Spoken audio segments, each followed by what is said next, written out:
Ya, halo para pencinta burung. Mana burungnya, Gan? Burung hantu. Prank, kamu kena prank. Selamat kamu kena prank. Aduh, bagi para pencinta burung, maksudnya pencinta hantu, kisah-kisah misteri terkait penampakan hantu sudah tidak aneh lagi bagi mereka. Hal ini seringkali diceritakan dari generasi ke generasi oleh banyak orang di dunia. Seperti ini contohnya. Ngapain lo, Cong? Lapar, habis loncat-loncat. Ya, kalau pocong makan bakso sih nggak serem, udah biasa itu. Tapi kok ini baksonya mirip pocong. Ya serem dong. Kolor hijau pun ketakutan melihatnya. Nah, sementara itu, hantu juga mempunyai spesies yang berbeda. Mulai dari kebudayaan barat ala Eropa sampai kebudayaan timur di Asia. Kalian tahu Dracula kan? Baju bagus, Cakep, celana bagus, cocok. wajahnya putih. Mungkin sering perawatan. Dah lah, miris kalau dibandingin sama dia. Nah, namun semuanya menganggap bahwa hantu adalah sosok misterius yang masih dipercaya keberadaannya. Tapi ada juga sih yang nggak percaya. Gimana, apakah kalian termasuk orang yang percaya sama hantu? Coba maju ke depan, jelaskan di papan tulis. Kenapa dia sukanya di pohon-pohon? Nah, terlepas dari itu, apa tanggapan sains akan hal ini? Gimana caranya melihat hantu menurut metode ilmiah?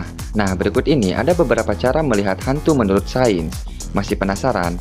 Sebelum melihat hantu, introin dulu lah.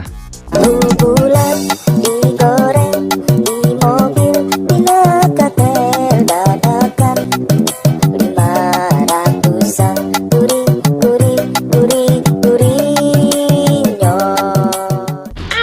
Nomor 1, gelombang elektromagnetik. Menurut sains, tempat yang memiliki gelombang elektromagnetik kuat dapat menyebabkan seseorang mengalami halusinasi. Nah, halusinasi itu akan tampak nyata karena kondisi otak kita menjadi kacau. Metode ini memungkinkan kamu untuk berdiam diri di tempat yang sepi, gelap, dan dingin. Dengan begitu, ada kemungkinan kamu bisa melihat penampakan hantu. Tetapi bagi sains, penampakan tersebut tak lebih dari halusinasi. Studi mengenai medan elektromagnetik ini pernah dilakukan Michel Persinger, seorang ahli syaraf Kanada. Ya, studinya membuktikan bahwa medan elektromagnetik bisa mengakibatkan perubahan kinerja pada lobus temporal otak. Hal ini juga akan menimbulkan halusinasi dan kesan akan kehadiran sosok lain. Aduh, mau uji nyali, tapi malah dijailin tuh sama krunya. Pakai nyamar-nyamar jadi kunti lagi. Kan nggak keren. Wah, parah ini. Konten ini besok gua mau ikutan lagi. Woi, udah. Nomor 2, paksakan diri untuk bangun. Maksudnya, tentu kalian sering kan kebangun di tengah malam? Ya, kecuali kalau tidur di jalan sih. Bangun di tengah jalan dong. Nah, bagi kalian yang ingin melihat hantu, kalian bisa nih pakai metode ini. Atau kalian pernah kan bangun di tengah malam untuk tahajud? Tiba-tiba kuntinya ikutan tuh. Aduh, kamu kok di sini? Kamu kunti yang di atas pohon tadi ya? Bukan, ini beda lagi. Ini temannya. Nah, di saat kita sedang tertidur pulas atau lelah, coba paksakan diri kalian untuk bangun. Terkesan konyol sih, tetapi biar tidak penasaran, kamu bisa nih menyiapkan alarm di HP kamu. Pukul 1-3 dini hari adalah waktu yang pas setelah terbangun. Segera duduk dan lihatlah di sekeliling kamarmu. Kalau tidak melihat apa-apa, ya udah sih, emang gak ada apa-apa. Karena kunti yang ikut tahajud tadi hanya ada di film-film saja. Itu tandanya otak kamu bisa cepat bekerja secara sadar. Ya, tetapi kalau melihat sosok aneh setelah terbangun, itu tandanya kamu sedang mengalami halusinasi akibat kerja otak yang belum siap untuk melakukan tugasnya. Dalam dunia sains, hal semacam ini dinamakan hipnagogik. Ini adalah sebuah fenomena yang terjadi di saat seseorang sedang terjaga, bahkan setelah bangun dari tidurnya, dan lebih parahnya lagi, sebagian besar dari halusinasi ini sangat melibatkan visual seperti penampakan hantu, benda bergerak, dan mungkin merasa berpindah tempat. Apakah kalian percaya? Nomor 3, menonton film horor. Jangan parno dulu. Abis nonton film horor, terus kalian merasa ada yang ngikutin tuh di belakang. Ya, itu bisa saja terjadi, karena bukan cuma mamang aja yang bisa kesurupan. Hantu juga bisa. Aduh, kesurupan.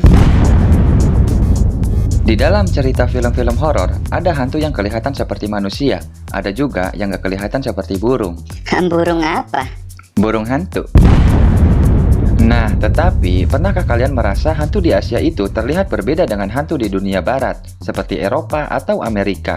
Tapi ada tuh yang sama di Cina, jalannya lompat-lompat seperti pocong. Ya bedalah, Cil. Setidaknya lompatan dia lebih keren. Menurut sains, hantu dan kisah-kisah misteri yang diceritakan secara turun-temurun merupakan produk serta hasil dari budaya yang telah lama berakar dalam kelompok sosial manusia. Dari semua itu, peranan budaya dan psikologis pada manusia sangat berpengaruh untuk memunculkan hantu tersebut menjadi sebuah kenyataan sosial. Secara mendasar, manusia bisa memunculkan keyakinan kuat sebagai bentuk legitimasi psikologisnya. Apa yang diyakini dalam hati dan pikiran tersebut bisa saja terjadi, serta tampak nyata bagi orang-orang yang mempercayainya.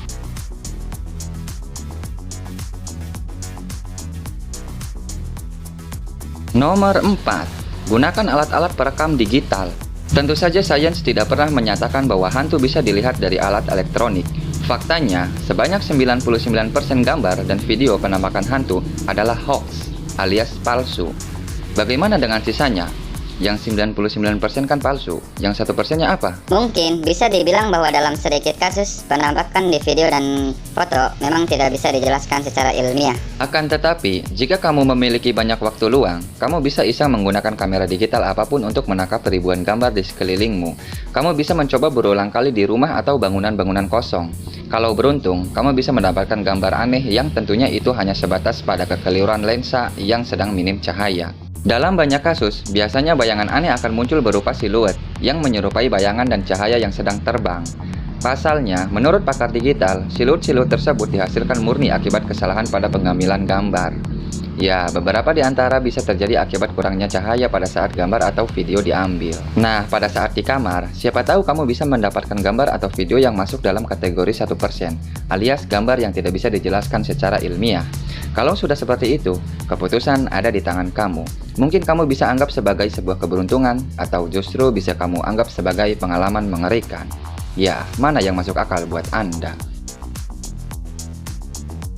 Nomor 5. Berada dalam zona infrasonik. Infrasonik adalah sebuah frekuensi suara yang sangat rendah, jauh di bawah kemampuan pendengaran manusia. Secara umum, getaran suara ini ada pada rentan 17 Hz hingga 0,001 Hz. Dalam dunia geologi, suara jenis ini digunakan untuk mendeteksi gempa bumi. Nah, menurut studi, gelombang suara infrasonik bisa membuat seseorang mengalami fenomena supranatural. Ini supra kan? Kalau ingin melihat penampakan hantu dan mengalami kejadian aneh yang membuatmu merinding, kamu bisa mencoba untuk berdiam diri di tempat dengan paparan infrasonik yang intens. Beberapa penelitian di laboratorium infrasonik terdapat indikasi yang mengarah pada kejadian-kejadian yang bersinggungan dengan pengalaman mistis, mulai dari penampakan sosok aneh hingga perasaan tidak enak karena kurang kecap. Maksudnya tidak enak karena merasa diganggu oleh sesuatu. Dalam dunia sains, ahli syaraf dan ilmuwan sepakat menyatakan bahwa infrasonik akan membuat kinerja otak terganggu, pandangan kabur, dan perasaan merinding pada manusia. Secara normal, manusia hanya bisa mendengarkan suara pada kisaran 20-20.000 Hz. Frekuensi di bawah itu dinamakan infrasonik. Sementara suara di atas 20.000 Hz dinamakan ultrasonik. Nah, kalau bisa melihat penampakan yang disertai dengan perasaan merinding, mungkin saja kamu sedang berada di zona yang terpapar gelombang infrasonik. Nah, itulah 5 cara ilmiah yang diklaim mampu membuatmu untuk melihat penampakan hantu. Bagaimana? Apakah kamu pernah mengalami kejadian-kejadian seperti si Supra ini? Gimana menurut pendapatmu? Silakan sharing di kolom komentar. Dan sampai jumpa di video berikutnya.